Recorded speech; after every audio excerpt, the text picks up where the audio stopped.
previous lesson, we learned that it is lawful. And when I write that word lawful there, I mean lawful in accordance with the will of God. It is lawful for a Christian to own weapons. Abraham owned a knife. We find that David owned a sling. And in the Gospel of John, when a sword was drawn and cut off the high priest's servant's ear, the person who had the weapon was none other than Peter. Folks, in that particular lesson, we learned a couple of other things about weapons. First, weapons are inanimate objects. The only way that a weapon could ever hurt any individual is for someone to act with that weapon in hand. Otherwise, it sits there and does absolutely nothing. And because it's an inanimate object, it is neither good nor bad in and of itself. We also saw that weapons are used for many different purposes, aren't we? You see, oftentimes we've been so geared to think that the only purpose of a weapon is to kill somebody. The only purpose of a gun is to kill somebody. Well, there are many individuals who possess weapons, and they may have never even fired the weapon. They want a weapon because they maybe have inherited a weapon and put that weapon on a shelf or in a safe somewhere. There may be individuals who like to trade weapons. They like to trade guns, and there are some guns that are worth a lot of money. And so they get out there in the marketplace, never shoot the gun, just trade the gun for cash and for fun. And there's other purposes of guns as well, aren't they? You can use it for target practice, skeet practice, and then like my son, he owns several guns, and he uses his guns only for hunting purposes. So you see, there's numerous reasons as to why somebody can possess a weapon. A weapon in and of itself is not a bad thing. Now tonight we change our direction just a little bit, and the topic of our lesson is the Christian and self-defense. The Christian and self-defense. Here's some of the questions that we're looking at. Can a Christian protect himself from harm? Another way to word that might be like this. Can we harm someone else while protecting ourselves? Now it really runs a little bit deeper than that, doesn't it? You see, the next question is this. Can we kill another and not be wrong in doing so while we are protecting ourselves? Those are some pretty deep questions, aren't they? And we're going to consider some things this evening. The first point that I want to start off with is this. Life is precious, folks. Life is precious. You see, life is a gift of God, is it not? In Genesis 2, verse 7, and the Lord God formed man of the dust of the ground and breathed into his nostrils the breath of life, and man became a living soul. All human beings live today because God has given life to humanity. Now, another important consideration is this. Man who lives is made in the very image and likeness of God, is he not? The Bible tells us in Genesis 1:27, so God made man in His own image. In the image of God made He man.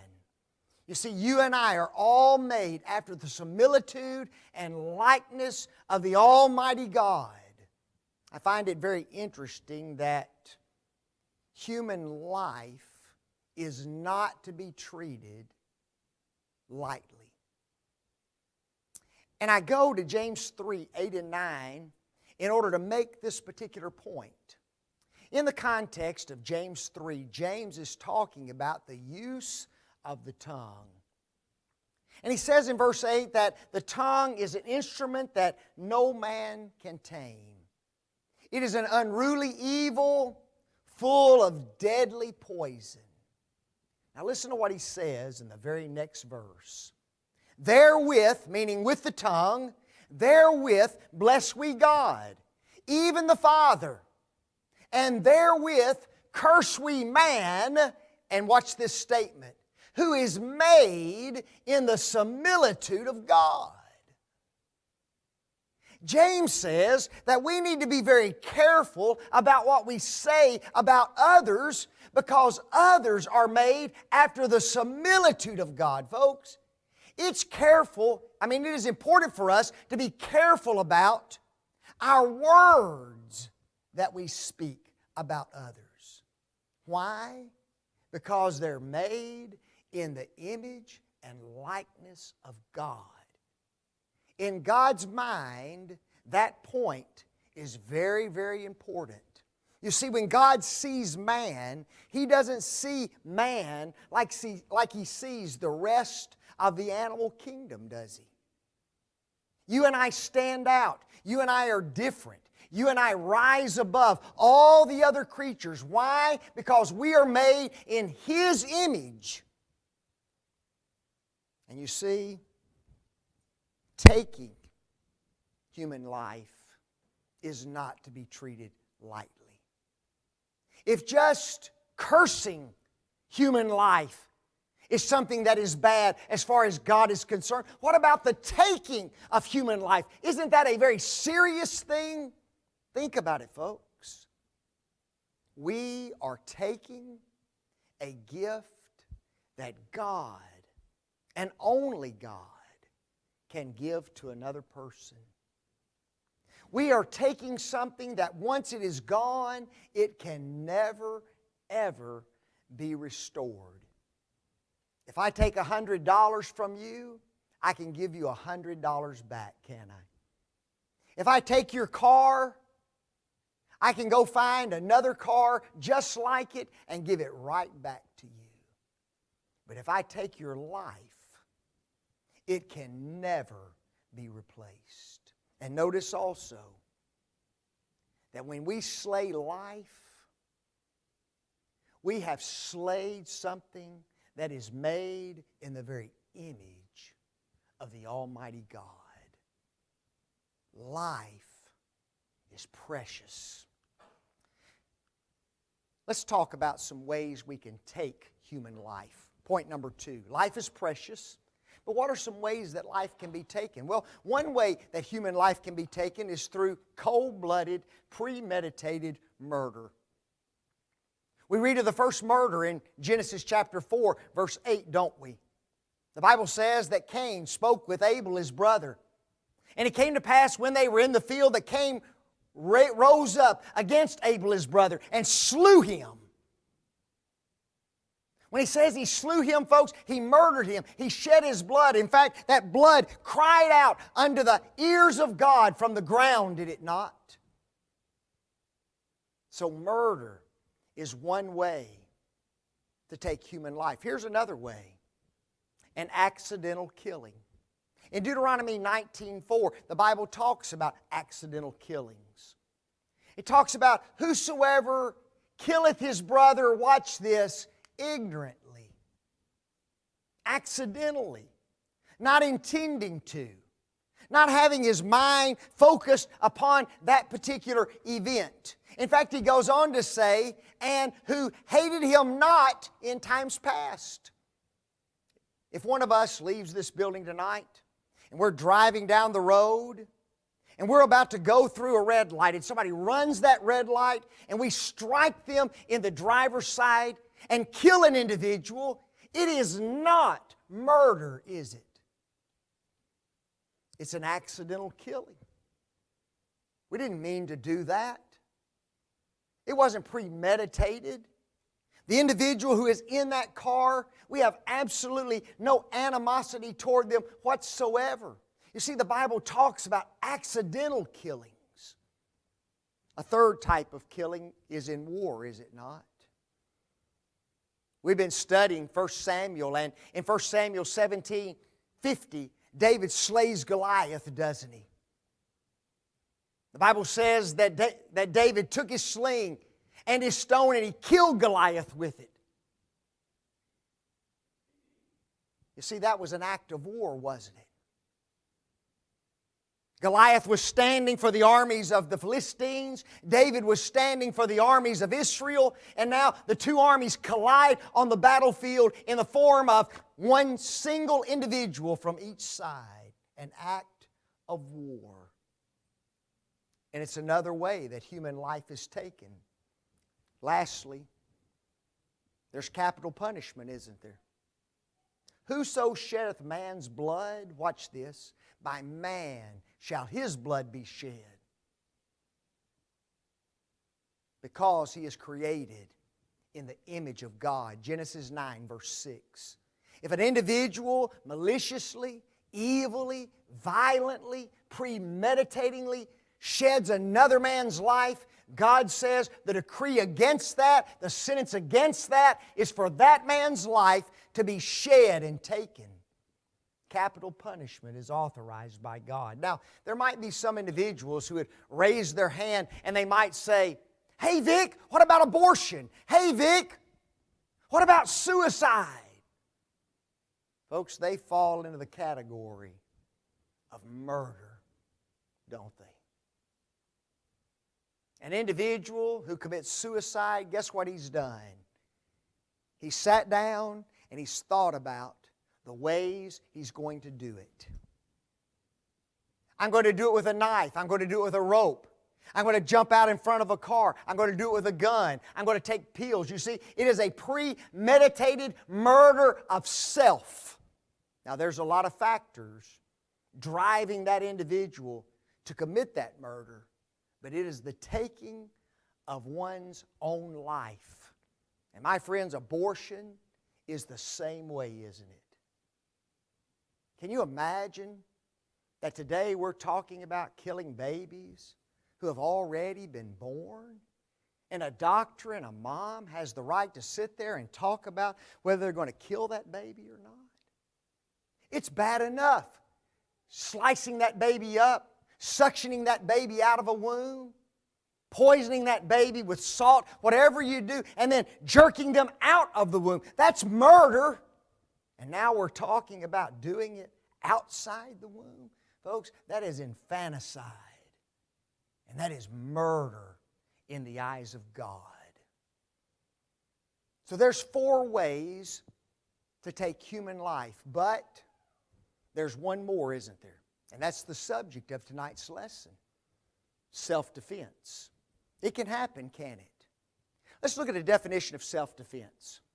Protecting self from injury at the hands of another person. A second definition is this: preserving one's health when life is threatened by the actions of others.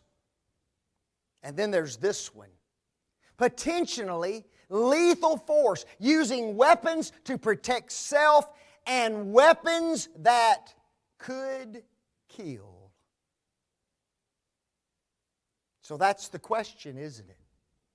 Is it acceptable for a Christian to enter into a situation where he uses a weapon to protect himself and to kill another individual? A 5th way that human life can be taken. There's 2 additional points that I want to make before we leave this particular section. It's this, folks: weapons can involve a lot of things. Did you know that? Can I kill somebody with my hands? Sure. I can wrap my hands around somebody's neck and I can choke that individual to death, can't I? Things like sticks and bats, they've been used as weapons against others. Pepper spray, is that a weapon? Sure, that's a weapon. It might not kill, but it's still a weapon. A taser gun, guns, knives, scissors, folks, on and on and on. The list goes of things that can be classified as weapons depending upon how those things are used, aren't they? Next point. And I found this interesting. Every year in the United States of America, 1 to 2 million people use a gun to defend themselves. That's amazing, isn't it?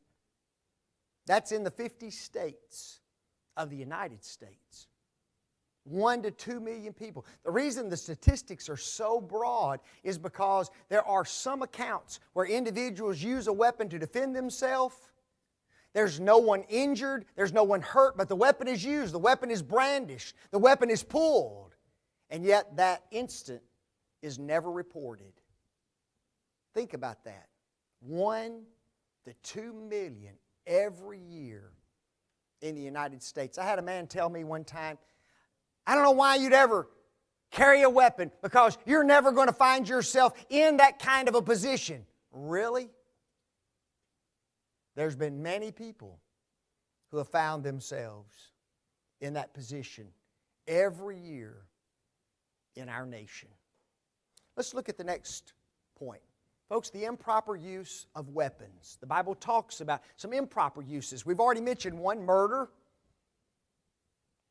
What does the Bible say? Thou shalt not murder. Exodus 21, verse 13. Secondly, we are never to use a weapon in order to get revenge against another person. Dearly beloved, avenge not yourselves, but rather give place unto wrath. For it is written, I will repay, saith the Lord. You see, it is God's job to carry out vengeance and revenge against other people. Now here's something that's interesting. If you're taking notes, you write this down. Folks, not all physical force is revenge against another. Okay? It's wrong for me to be vengeful against you. But just because I use physical force against you does not necessarily mean that I am taking vengeance on you. There's a difference between the two. Notice thirdly, violence. The Bible says in Psalm 11 verse 5 that God trieth the righteous. Now watch this next thing. But the wicked and men of violence his soul hateth. Are there men of violence that live on our planet? Absolutely. Every day, folks, they wake up and they shed innocent blood, don't they? Every day they plot and they scheme. And if they have to take a life, they could care less whether they take it or not. There is not 1 ounce of conscience. There is not 1 ounce of guilt. They just murder the individual and think nothing about it. Men of violence. Now here's another note. Folks, there is a big difference between violence and protecting yourself. A huge difference between the two. Now there's a fourth improper use of guns, and that's when you and I are going to be persecuted for the cause of Christ. Jesus said, blessed are ye when men shall revile you and persecute you, and shall say all manner of evil against you falsely for my sake. Rejoice and be exceeding glad, for great is your reward in heaven. For so persecuted they the prophets which were before you. You see, persecution against a Christian is something that we ought to rejoice in. When individuals come against us and treat us badly and harm us because we are Christians, because we stand for the truth, because we stand for faith, folks, in those instances, guess what? Rather than trying to repel the individual, we take and accept the persecution. But here's something we need to understand. Not all violence done against a Christian is persecution. What if about 11 o'clock tonight, I get a terrible headache, and I look around the house, and I don't have any Goodies powders. Now, that's what I usually use for a headache. That's why I said that. I know y'all think I'm crazy. But I need some Goodies powders. So I jump in the car, run down to Walmart, get there about 11:15 or so. Go looking for the goodies, find some. Come out, it's about 11:30. I'm getting into my car and somebody just grabs me, throws me to the ground, and starts kicking on me. Is that the persecution of a Christian? No. I am a Christian. But he's not persecuting me because I am a Christian. He doesn't even know who I am. All he wants to do is do me harm or get something from me. That's all he wants to do. And my protecting myself at that instance is totally different than being persecuted and refusing any violence against the person who does me evil. You see, there is a difference between persecution and an attack of violence against me. Now you see those three highlighted points? Those points, every one of us need to take home, and we need to think about, and we need to chew on, and we need to come to an understanding of. Because you see, right here is where you and I can begin to discern the difference between some things, right? Not all physical force is violence. Here's that individual just kicking me like crazy, and so I kick him back. Folks, I'm protecting myself. It's not physical violence. He's the one committing violence against me, isn't he? There's a difference between violence and protection. If a man comes and he keys up my car, I bought a brand new little car when I was a teenager. Used to work at a roller skating rink, and one night I go out, and guess what? The whole hood of that little car has just been keyed up. Somebody's done me pretty bad, hadn't they? Now what is Vic supposed to do? I'm supposed to go on a search, right? So I form a search committee. I find out who does it. And guess what? Now it's time for revenge. Folks, that's sinful. That's wrong, isn't it?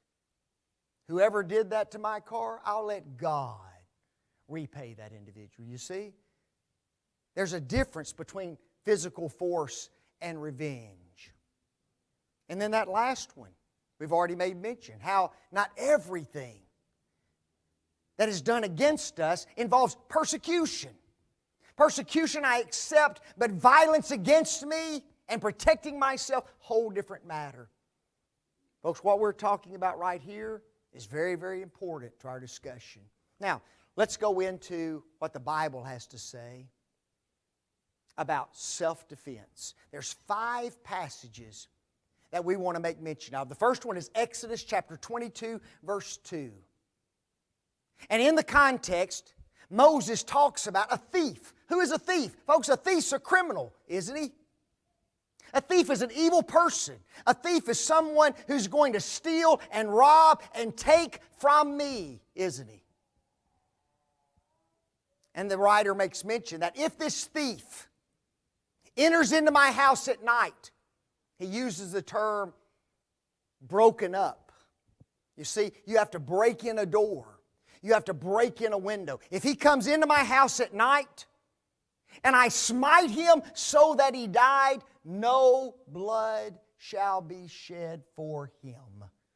Wow. A thief enters into my house at night. I kill that thief at night. No blood shall be shed for him. You see, I haven't committed a capital crime, have I?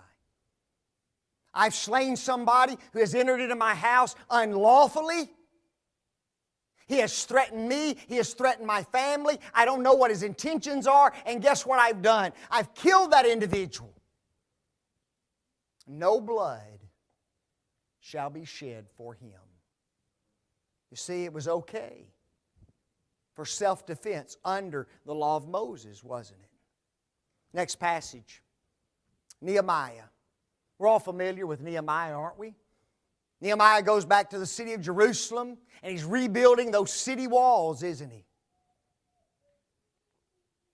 The problem is there are some individuals who become enemies of Nehemiah and of Israel, and they do not want those city walls rebuilt. In Nehemiah 4 verse 13, Nehemiah does something very interesting. He sets individuals in the low places. He sets individuals in the high places. Now watch this. According to their families. Who's he talking about? He's talking about the average, ordinary Jew in Israel, isn't he? By their families. And this is what he does. He gives them swords, spears, and bows. I assume if you get a bow, you get an arrow with it, don't you? What has Nehemiah done? Nehemiah has armed the average, ordinary individual of Israel. And in verse 14 he says this, fight for your brethren, and for your sons, and for your daughters, and for your wives, and your houses. Isn't that interesting? What's he telling Israel to do? Israel, you protect yourselves and your family and your property. You protect them. And he had no qualms about arming these people against the enemy. Now, folks, those were weapons, and weapons that could bring death to the individual who comes. Let's look at another passage. Esther 8 verse 11. We know the story of Esther, do we not? Oh, wicked Haman rises up and wants to destroy every Jew in all the provinces of Persia. And he devises a plan and gets the king to sign off to that, doesn't he? Every Jew is going to be slain. Fortunately, Esther intervenes, doesn't she? She goes before the king. She talks to the king. The king signs a second decree. And the Bible says this, wherein the king granted the Jews in all the cities that they may gather themselves together, watch this, to stand for their lives. Did you hear what he just said? You are authorized to stand for your life. Now he doesn't stop there. He says this, to destroy, to slay, and to cause to perish all the power of the people and the province that come against you. When that day came, folks, the day of Purim, the Jews fought for their lives, and they slew their enemies. And they protected themselves, and they protected their families under the approval of King and God Almighty Himself. We go into the New Testament, Luke 22, verse 36. Jesus is talking to His apostles. He knows that they're about to go out into the world, aren't they? They're about to go out on the Great Commission. And He says this, but now he that hath a purse, let him take it. Likewise his scrip. Now watch what He says. And if ye do not have a sword, let him sell his garment and buy one. Uh-oh. Jesus just authorized every one of His apostles to buy a what? To buy a sword.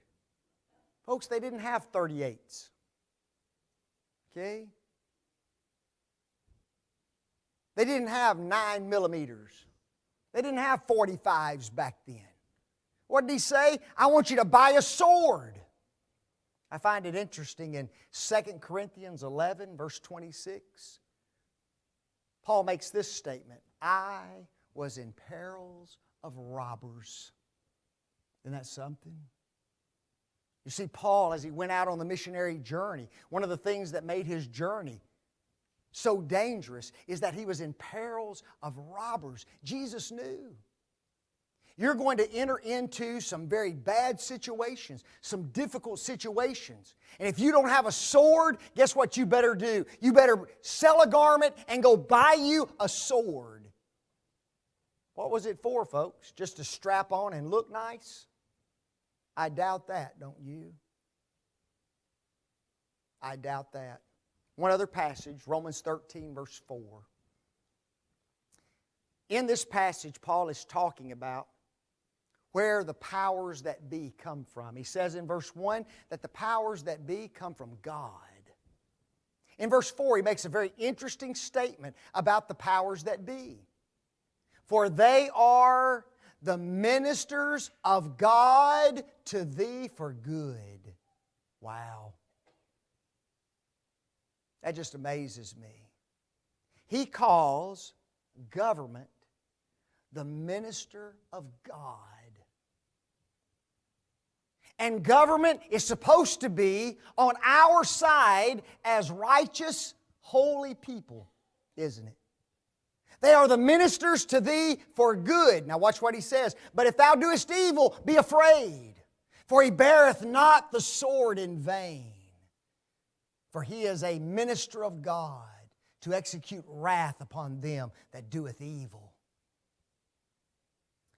Now when we think of the government, we normally think of 2 or 3 things that the government does. Number one, they provide an army, don't they?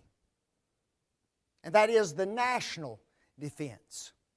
If there are other nations, enemy nations, that come against us, try to rob us of our freedom, then we have a government that protects us, and that's what they're authorized to do. We have state and local police forces, don't we? And those state and local police forces, if individuals come against us to harm us, can be called in order to protect us, can't they? If individuals do us evil and the government arrests them, tries them, and they've done crimes worthy of death, then guess what? The government beareth not the sword in vain. They have the power to execute. They have the power of capital punishment and to bring that to pass. And my friends, if a government wants to make legislation that says that it is lawful for its citizens to be armed in order to protect themselves from evil, that is a power that the government can give to its citizens. It doesn't have to. It doesn't have to provide that, but if it does, then it is authorized by the Almighty God. You ever called the police when you're in trouble? We had a little fender bender the other day. Called the police. Hour and 15 minutes later, he shows up. If you're in trouble, you call the police. There's some lag time, isn't there? 5, 10, 15 minutes before they get there. Folks, you can be dead by the time they get there. Our government has recognized that and says, if you want to arm yourself and protect yourself, that is lawful to be done. You see, the government has the power to make those decisions in order to protect its citizenry from evil. So the government, or the Bible, authorizes self-defense. Now here's something that's interesting. Folks, if Christians cannot defend themselves, then others can do anything to us, and we cannot respond at all. Do you believe that? Is that the position that you're going to hold? Somebody enters into my house and is about to do something to Kathleen, and I can't do anything to stop that. I can't defend myself. I can't hurt that person. Hey, man, leave her alone. That's it.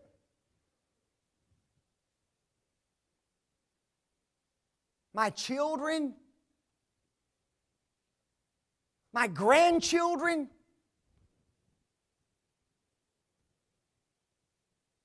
You hurt my grandchildren, and you watch what's going to happen.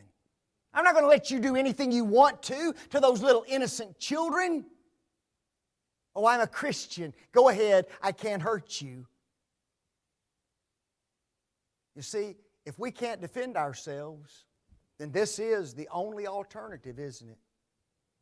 To just let people do whatever they want to do to us. There's individuals who make some arguments against self-defense. So very quickly, let's look at the arguments. Number one, Vic, what about turning the other cheek? Didn't Jesus say that in Matthew 5, verse 39? If someone slaps you on the right cheek, turn to him the other cheek. See, here's what happens when we pull passage out of context. In the Old Testament, the passage that goes before this one says this. The teaching of the Jew was an eye for an eye and a tooth for a tooth. In the context, what's Jesus talking about? Revenge. You see, if somebody commits a personal slight against me, then guess what? I am not to respond out of revenge toward that particular individual. That's what he's talking about, folks. That's not the way the Jew used to act. If you poke out my eye, I poke out your eye. If you knock out my teeth, I knock out your teeth. That was the teaching of the Jew. An eye for an eye, a tooth for a tooth. Jesus says, no, that's not the way we act. When we get personally offended by another individual, you scratch my car, guess what? I take it to the insurance company, I get it fixed. I'm not going to come and attack you over that. It's different. You see, it's wrong to take revenge. And that's what our Lord is talking about in that particular passage. Another one is this. Vic, aren't we to love our enemies? Matthew 5, verse 44. But I say unto you, love your enemies, Jesus said. Let me ask you a question. Am I to love my family? The Bible says, husbands, love your wives, even as Christ also loved the church. Am I to love myself? Jesus teaches us to love others as we love ourselves. You see, I have to love myself first. And in the same manner in which I love self, I love others. Yes, I'm to love my enemies, but guess what? I'm to love self and I'm to love family as well. And folks, here's a reality. I can love you and yet protect myself from you. Did you know that? I love dogs. But let me tell you something. Old dog come gnawing on me. I'm not going to look at that dog and say, you are sweet, I love you, just keep chewing. Are you? I'm going to kick that dog as far as I can kick that little dog. I'm going to slap him. I'm going to do whatever I can do to get that dog off of me. If I've got to hit him with something, I'm going to hit him with something. I am not going to allow that dog to eat me up. And it's the same way if a human being comes against me. I love him, but I'm not going to allow him to attack me and to take physical violence against me. You see, he's not showing love toward me, is he? How about the next one, folks?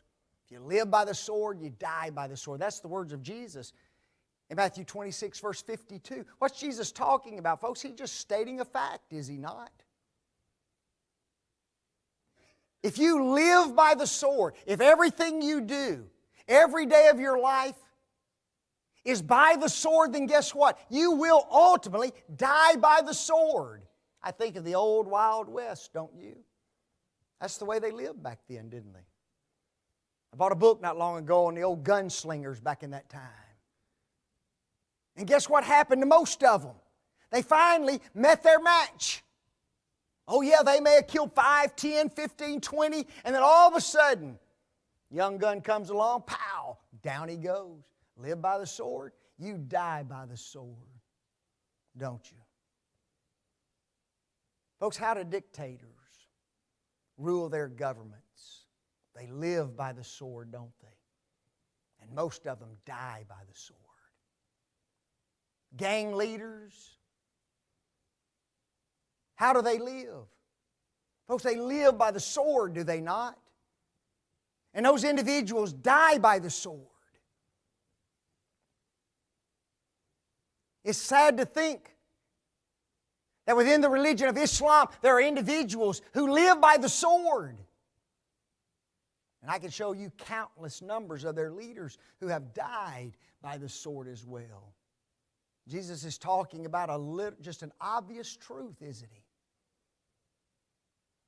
And just because I protect myself once or twice from someone who's trying to harm me doesn't mean that I am a person living by the sword. I'm not doing that. I'm just protecting myself on various occasions. Folks, living by the sword is living a life of violence on a regular basis. Well, Vic, what about this one? We're supposed to live in peace with all men. And that's a truth, isn't it? The writer of Hebrews tells us to follow peace with all men. And unless we do that, we will not see God. But you know what else he says? He modifies that truth in Romans chapter 12, verse 18. Listen to what he says. If it be possible, let us live in peace with all men. Did you hear that? If it be what? Possible. There's some people who will not allow you to live in peace with them, will they? They just won't allow it. You see, if it's possible, I've got to do it. But there's going to be times when it's just not possible to live in peace. And sometimes I have to rise up and protect myself. Folks, self-defense is taught in the Bible. But here's something we need to understand. If we're ever put in that position, guess what? There are going to be profound emotional responses to that situation. Can you imagine the very moment you have to even stop to think about having to protect yourself? Now, if somebody jumps you and starts beating on you, it's going to be pretty easy, isn't it? If you find yourself in a situation where you can think for a couple of minutes, guess what? Your emotional response is going to rise high on that particular occasion. And you're going to have to start thinking about some things that aren't going to be pleasant. And also the consequences thereafter. When I was a teenager going to the Knight Arnold Church of Christ, we had a member of our congregation. He and his wife one day answered the door, and there were a couple of guys there, and they said that they were there to buy gold. Well, this older couple had quite a few pieces that she never wore anymore, so they invited them in order to show them the gold. Well, guess what? They weren't there to buy gold. They were there to steal gold. The man pulls a gun. The member of the church wrestles with that man, turns the gun on him, shoots him, and kills him. Folks, there were consequences that man had to live with from that day forward. You see, life is precious, isn't it? Even when you take it from a wicked man, you know that you've taken human life. That man walked the aisle and asked for prayers of the congregation after that event transpired in his life. It's tough. It's tough. As we end, I just want to go over a few things that are taught to us in concealed carry class. You see, what's going to happen is if you're carrying a weapon, that's when you might have the opportunity at some point, mightn't you, to take that gun and protect yourself. And what are some of the things that they teach you? Number one, watch your surroundings and you exit toxic environments. You see, one of the things they teach you is awareness. If you enter into an environment, into a room, into a park, wherever it may be, and you get uncomfortable feelings, you see that this is dangerous, guess what you don't do? You don't hang around to see if you're going to get to use your gun. They teach you. You get out of there as fast as you can get out of there. You see, they don't want you to use your weapon. They understand how dangerous that it is. Secondly, move away, not toward an active shooter. Somebody starts shooting and you say, oh, good, I got a gun. Come on, let me take him. No. You don't pull your gun. You look around, find out where the shooting's coming from, and guess what you do? You get as far away from it as you can. This one's amazing. This is a law in the state of Florida. If you're in your house and somebody enters your house, let's say they steal your television, and you get up and you open your bedroom door and that guy's got your TV, but guess what? He's halfway out the door going out into the garage. You are not supposed to shoot that man. Do you know that? You see, the criminal is what? Not actively engaged toward you. He's leaving. And because of that, you are not supposed to shoot. How about this one? Before shooting anything, anybody, you better consider what's beyond your target. Guys, if a shooter came through that door right there, and I had a gun on me, and I go to shoot him, guess what I better do? I better consider who's beyond that wall, hadn't I? There's bathrooms back there. There's a nursery back there. And there may be somebody who's gotten up and gone into the fellowship hall. That bullet could pass right through that man and enter into somebody else, and now I've killed two rather than one. You see, they warned me, before you shoot, you better know what the consequences of that shot are. And then finally, they teach you this. If your weapon is pulled, you are prepared to kill. Now, folks, that's a pretty big responsibility. Do you know that? If I pull my gun in a situation, I am prepared to kill. You see, that causes me to stop and think, doesn't it? Do I really want to pull this gun? Here's something that we need to remember. Shooting another human being, I don't care how or when or in what situation, folks, that's pretty serious business, isn't it? And I hope and I pray that none of us ever find ourselves in a position where that has to be done. Ever. Life is precious. God created it. What's the sentence against sin? The soul that sinneth, it shall die. That's the sentence. The little word die means a violent, bloody, physical death.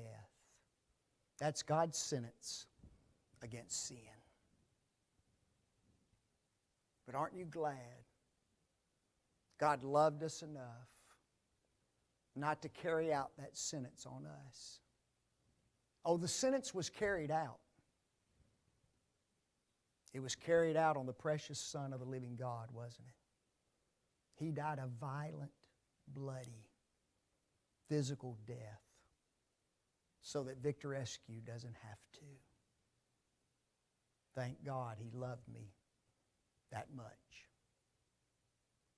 And my friends, that ought to cause us to love Him in return, shouldn't it? If you've not obeyed the gospel, it ought to propel you to obey the gospel. God loved me enough. He doesn't want me to die in my sins. He wants me to be saved. If I'll just believe, repent, confess the name of Jesus, and be buried in water for the forgiveness of the sins, I can be saved tonight. Dear Christian, what God did for us should cause us every day to be faithful in His service and be committed to the thought, I will never, ever forsake my God. If you've not been faithful, you need the prayers of the congregation. We encourage you to come forward. You need to respond to the invitation. Won't you come?